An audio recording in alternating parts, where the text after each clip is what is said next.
In the final years of the 19th century, a strange wind began to blow across Europe, one filled not with science, but with mysticism, occultism, and the ancient whispers of forgotten powers.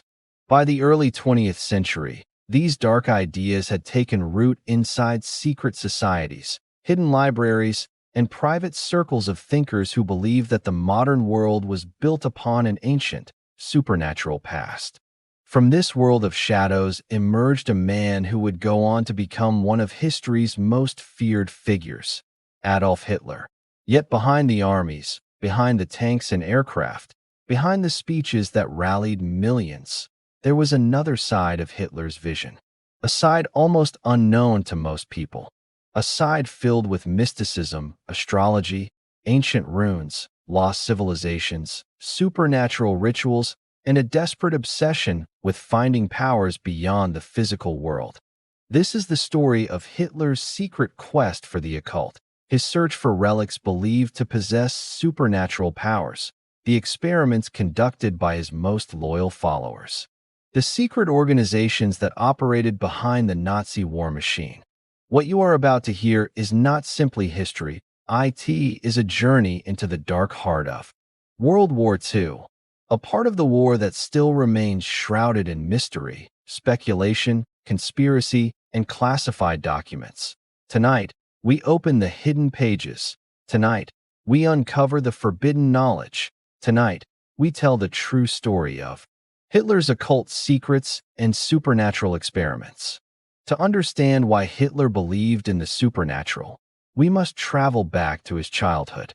Born in 1889 in Austria, the young Adolf grew up in a home with a father who was strict and a mother who was deeply superstitious. Stories of ghosts, curses, fortune-telling, and old German folklore were common in rural Austria. As a teenager, Hitler drifted through poverty, living in shelters and small rented rooms in Vienna. During these years, he became obsessed with books, especially those dealing with astrology, mythology, racial theories, and occult philosophy. Vienna at this time was a hotbed of mystical ideas. Secret societies flourished. Books about Atlantis, the lost Aryan race, and ancient magical knowledge were widely sold. One organization stood out, the Thule Society. Founded in Germany, it combined nationalist ideology with occult beliefs.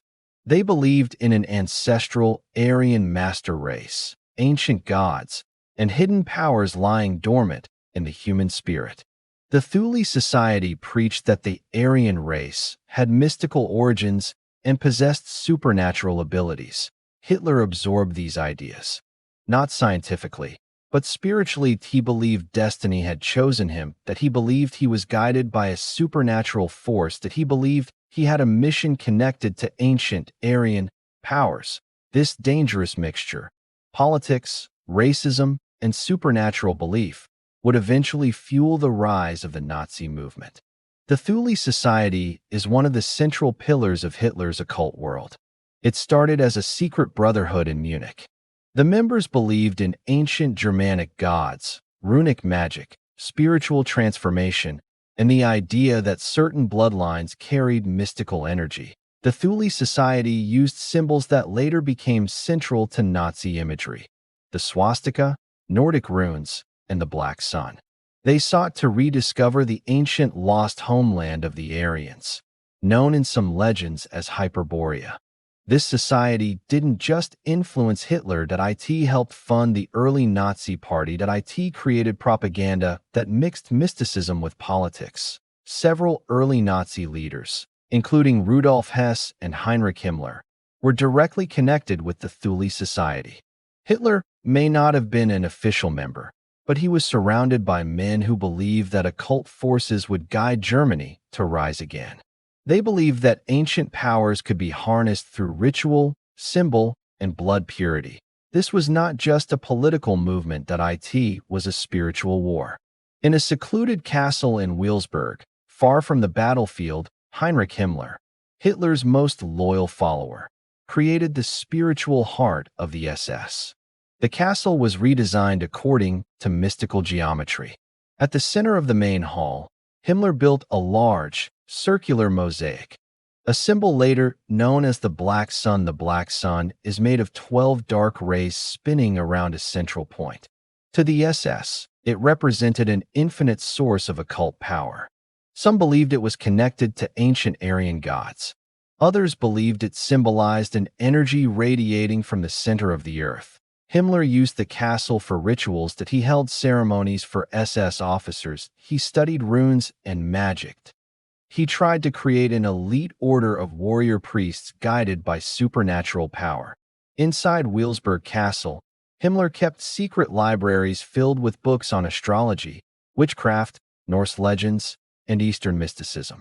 He believed the SS could unlock hidden human abilities, telepathy, prophecy, and superhuman strength. The Black Sun became the emblem of these beliefs. It symbolized the secret spiritual mission of the SS, to awaken a hidden force believed to lie in the Aryan bloodline. Perhaps the strangest institution created by the Nazis was the Ahnenerbe, the SS research division dedicated to uncovering ancient Aryan history and occult knowledge. Founded by Himmler, it had over 50 departments, each focused on different aspects of supernatural and ancient mysteries. They searched for Atlantis. They studied runes and magical rituals. They investigated telepathy and spiritual energy. They believed the Earth had hidden gateways to other realms. The Ahnenerbe sent expeditions to Tibet to meet mystics and monks. They traveled to the Arctic to search for Hyperborea. They searched for the Holy Grail, believing it held supernatural power. In laboratories across Germany, the Ahnenerbe experimented on humans, testing theories of racial purity and biological energy. Some researchers tried to measure the soul at the moment of death. Others studied ancient monuments, believing they were built by a lost superhuman race. This was not science. It was obsession. It was mysticism disguised as research, and it was given unlimited funding by Himmler. The Ahnenerbe became one of the strangest organizations in modern history, an institution where archaeology, mythology, racial ideology, and supernatural belief mixed into a single, terrible force. Hitler believed that certain ancient relics contained supernatural powers, powers that could grant victory in war. The most famous of these was the Spear of Destiny, the weapon said to have pierced the side of Jesus during the crucifixion. Legends claimed that whoever possessed the spear would control the fate of the world. Hitler visited the museum in Vienna where the spear was kept. Some historians believe that standing before the relic, he felt a strange spiritual awakening, an electric shock of destiny.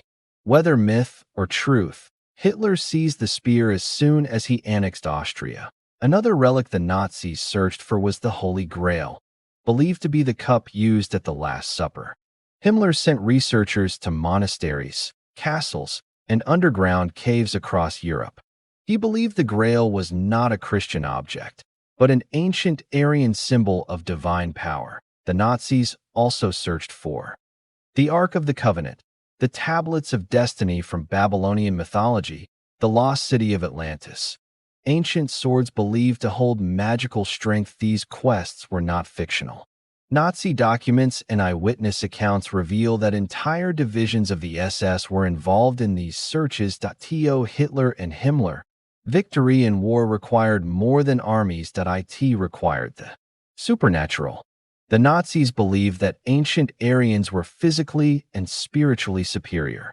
They wanted to recreate this master race using scientific and supernatural methods. In secret SS laboratories, scientists experimented with drugs, hormones, blood transfusions, and even occult rituals to enhance human abilities. Soldiers were given powerful stimulants, such as Pervidin, to stay awake for days and fight with superhuman strength. Some SS researchers believed the human body had hidden energy channels that could be activated through meditation, runic symbols, or magical chants. They studied Tibetan monks, Hindu yogis, and Nordic shamans. One bizarre project attempted to create telepathic soldiers. Another attempted to use astrology to predict enemy movements. There were even experiments trying to communicate with the dead, hoping to gain hidden knowledge.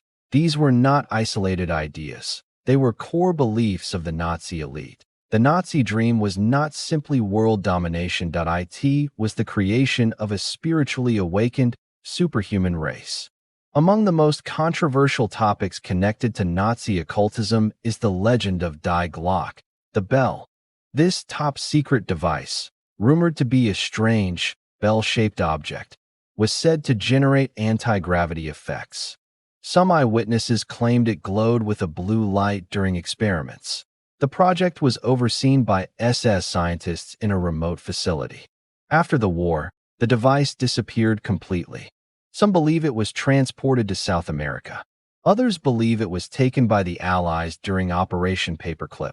There are theories that Die Glock was an attempt to create anti-gravity propulsion, open portals to other dimensions, manipulate time, harness unknown cosmic energy. Officially, nothing is proven, but the mystery remains unsolved. The Nazis also developed advanced jet aircraft and flying wing designs that looked almost identical to UFOs reported after the war. Hitler was deeply superstitious. He believed in lucky days, cosmic energy, and the influence of planets.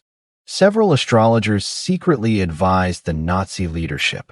One of the most mysterious figures was Erich Jan Hanussen, a hypnotist and fortune teller who trained Hitler in public speaking and stage control. Hanussen predicted Hitler's rise to power with uncanny accuracy. Some say he taught Hitler techniques to manipulate crowds using rhythm, voice tone, and psychological triggers. The Nazis also studied Nostradamus' prophecies.